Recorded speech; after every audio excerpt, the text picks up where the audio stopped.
Escuchas un podcast de Dixo. Escuchas Fuera de la Caja con Macario Esquetino.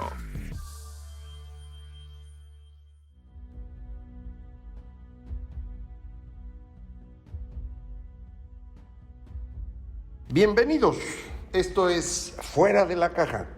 Yo soy Macario Esquetino, le agradezco mucho que me escuche. Esta es una emisión más, la número 76 de este podcast, y por ser emisión par nos toca hablar de los temas de largo aliento, para los que hoy quisiera utilizar como referencia la campaña electoral en Estados Unidos. Como usted debe saber, prácticamente en el Partido Demócrata se han estado decantando, como dicen ahora, a favor de la candidatura de Bernie Sanders. En el debate que hubo recientemente, en el primero en el que participó el señor Bloomberg, quien se destacó por encima de los demás fue Elizabeth Warren, con una actitud de mucho enojo, y le soy sincero, yo no pude ver el debate por completo. Escuchando a Elizabeth Warren y a Bernie Sanders, mi preocupación era tan grande que preferí dejarlo de lado. Escuché pedacitos solamente para comprobar el triunfo de Elizabeth Warren durante el debate, que abre la posibilidad del triunfo de Bernie Sanders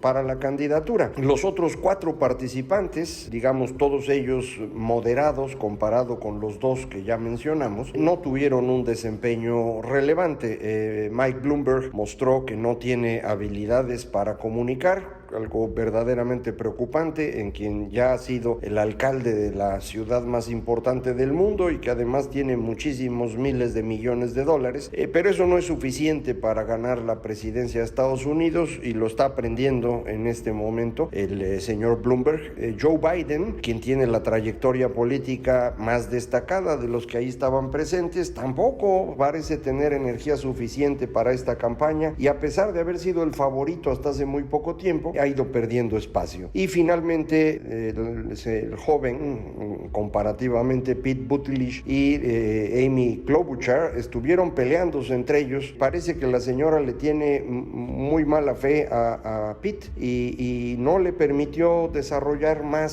sus habilidades. A mí me sigue pareciendo el mejor candidato, pero pues eso es una opinión de alguien que no vota y que además no está en el ánimo en el que sí está el público estadounidense, y de hecho el público en todas partes del mundo. Creo que eso es lo más relevante. Detrás de lo que está ocurriendo hoy en el mundo entero en materia política hay una actitud de la población que es la que explica el fenómeno. La población está nerviosa, está angustiada, está enojada, tiene miedo, y cuando la gente tiene miedo tiende a agruparse para defenderse, y este esfuerzo de agrupación que se está realizando hoy en día alrededor de ciertas ideas primarias es lo que está abriendo la posibilidad de que demagogos lleguen al poder en todas partes del mundo. Así es como llegó Donald Trump, así llegó Jair Bolsonaro, así llegó Andrés Manuel López Obrador, y creo que esto explica también el ascenso de Bernie Sanders, un personaje sin mayor contenido pero con una habilidad demagógica relevante. Puede decir lo que sea, no tiene mucha preocupación por los datos, por las cifras reales. Elizabeth Warren le estuvo haciendo énfasis en ello durante el debate, no solo a él, pero también a él, acerca de pues que los números que él tiene en particular para el plan de salud pues no cuadran, pero no importa, nadie hace cifras en estos momentos en el mundo, todos están preocupados, angustiados, enojados, llenos de miedo, y eso es lo que explica el comportamiento político en todas partes. Este miedo en Estados Unidos se está reflejando, insisto, en esta agrupación alrededor de temas que del lado demócrata tienen que ver más con el miedo a la naturaleza, y por eso los asuntos que más les preocupan tienen que ver con cambio climático, con el tema de salud, y en el lado republicano es más un miedo a los otros, y por eso sus preocupaciones se centran en terrorismo y en migración. Evidentemente hay otras cosas importantes, pero creo que estos reflejan muy claramente este miedo que se tiene hoy en el mundo y que se distribuye distinto, digamos, con base en la forma de pensar en materia política de cada grupo. Como usted sabe, esta forma de pensar política tiene su origen en ciertas características de las personas que tienen más o menos interés en alguna de las dimensiones de la vida social. Jonathan Haidt, en un libro bastante interesante, me parece, que se llama en inglés The Righteous Mind, no recuerdo cómo lo tradujeron al español. Esta palabra righteous es complicada de traducir, tiene que ver con esta posición medio de mocho, medio de, digamos, demasiado purista en cuestiones que tienen que ver con la moral. Puede haberse traducido como la mente moralina, pero no recuerdo cómo se tradujo al español. En este libro, el señor Haidt trata de explicar las agrupaciones políticas con base en estas dimensiones de la vida social. Por ejemplo, la preocupación por cuidar al otro, que es una preocupación muy marcada entre quienes se llaman de izquierda y menos entre quienes se llaman de derecha. Pero la cuestión interesante es que hay otras dimensiones en donde la gente de izquierda no tiene prácticamente ningún reflejo, pero los de derecha sí. Por ejemplo, lo que tiene que ver con pureza, lo que tiene que ver con autoridad, con orden. Y lo que dice Haidt es, bueno, simplemente se trata de un distinto énfasis en cada una de estas dimensiones de la vida social, y esto es lo que explica el por qué la gente se va agrupando políticamente en izquierda o derecha. Yo insistiría que izquierda y derecha no tienen mucha utilidad en este momento en el mundo, la dejaron de tener hace tiempo, pero es la manera como seguimos pues clasificando, porque lo siguen haciendo los medios. Para todo mundo parece algo fácil de entender. En el caso de México, por ejemplo, pues es muy difícil calificar al presidente y su grupo como de izquierda, aunque ellos siguen diciendo que lo son, y clasifican a sus enemigos como de derecha. Pero las preocupaciones, por ejemplo, por el orden y la pureza son mucho más marcadas en el grupo del presidente que en cualquier opositor. En el caso de Estados Unidos, que es el que estábamos analizando, lo que estamos viendo es esta agrupación de la gente alrededor de estos temas, tratando de defenderse, y esto es lo que está llevando a esta polarización, porque si se agrupa uno con base en una cierta idea que es muy diferente de la que sirvió a otros para agruparse, entonces cada uno de estos grupos tiene una preferencia de ideas que no tienen punto de contacto con el otro grupo. Esto es lo que llamamos polarizar. En un grupo las preocupaciones son unas y en el otro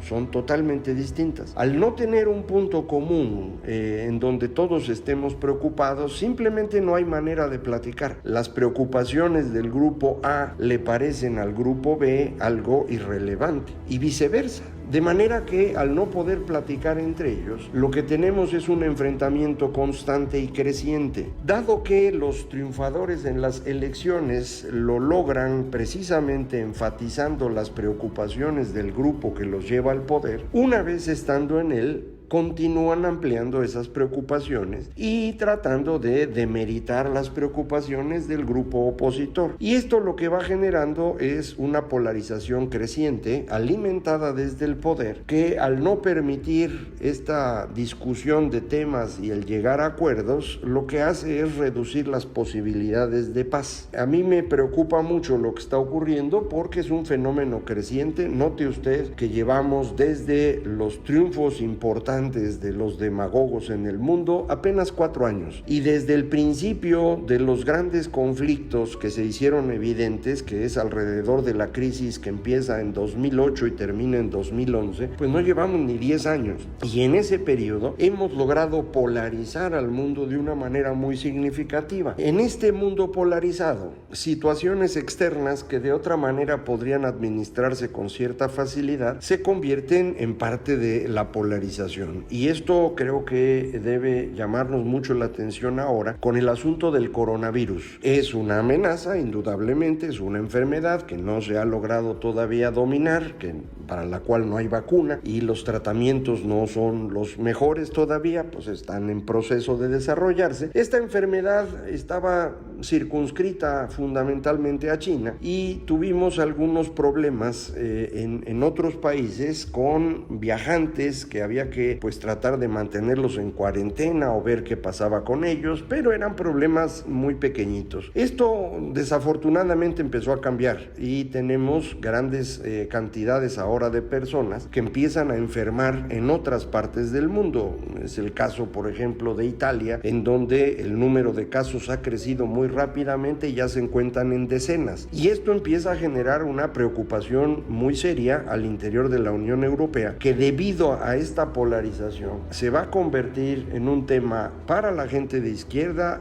de una preocupación de miedo a la naturaleza, y para la gente de derecha en una preocupación de miedo al migrante, es decir, de racismo contra los chinos. Ya lo estamos empezando a ver y creo que esto va a ser creciente, y también lo vamos a empezar a ver, me parece, en los Estados Unidos, que ya tenía un conflicto comercial con China, iniciado de manera absurda primero por el señor Donald Trump y que después trató de mezclar con el tema de tecnología alrededor de 5G. Creo que ahora lo que hará el señor Trump es convertirlo en un tema prácticamente de racismo contra los chinos, y vamos, me parece, a ver una tensión en el mundo que no es bienvenida, que a nadie le parecería razonable, pero que en este momento en el que el mundo no es razonable, sino que es un mundo de miedo, va a ser fácilmente aceptada por la población y vamos a empezar a tener problemas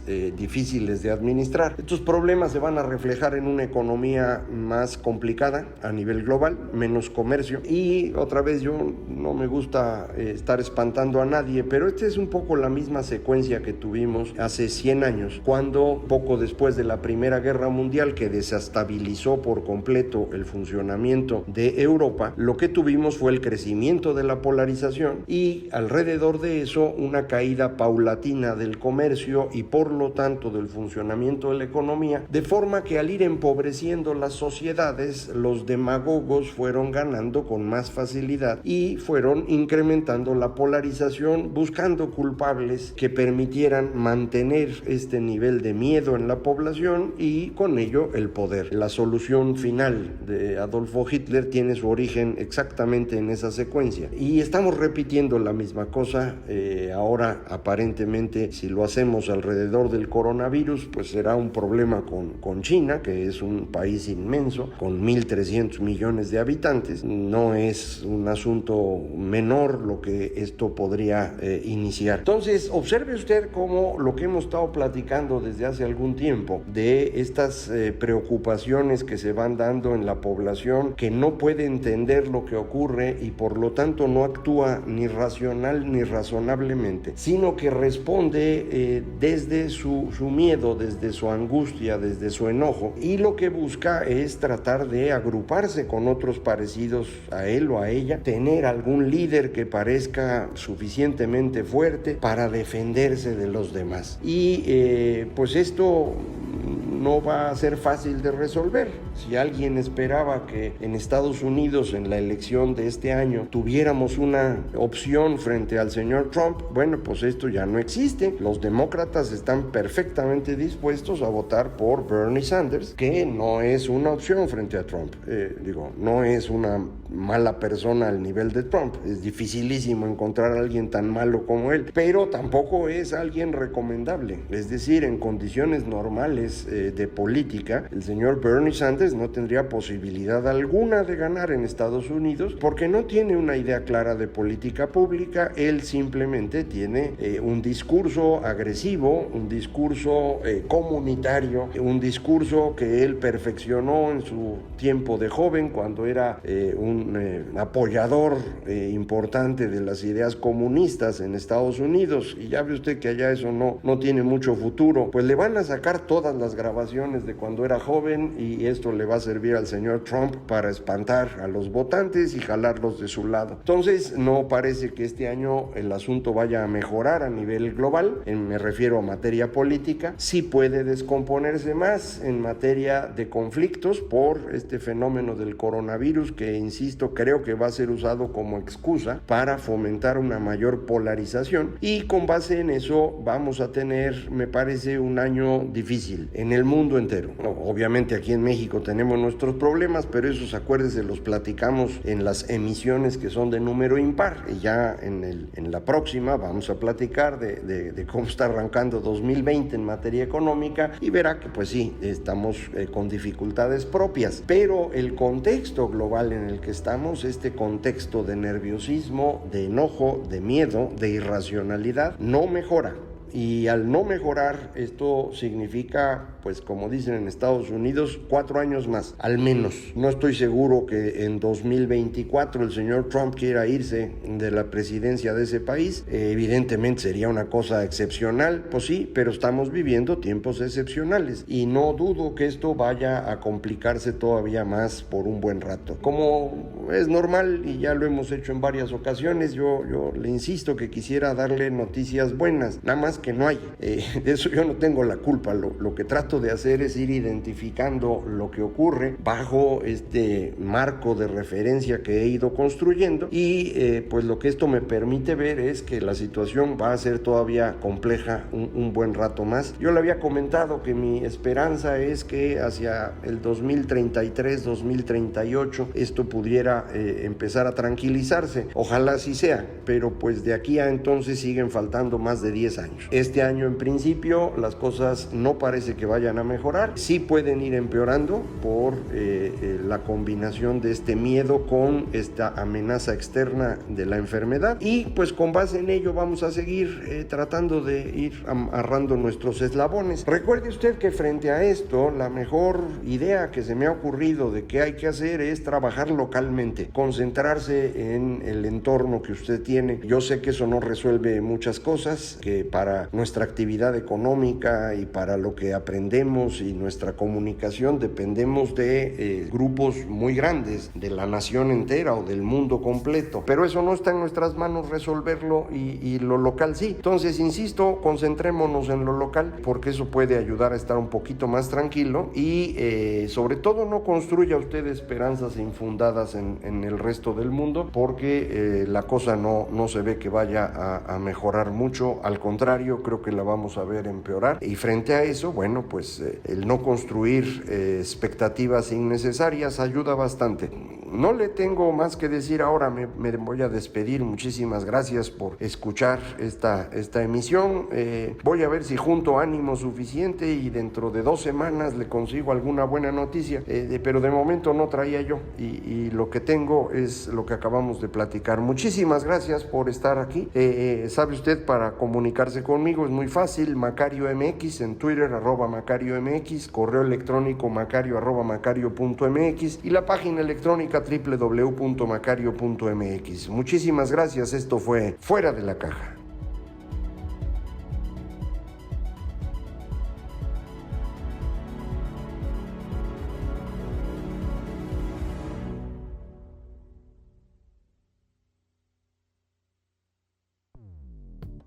Dixo presentó Fuera de la Caja con Macario Esquetino.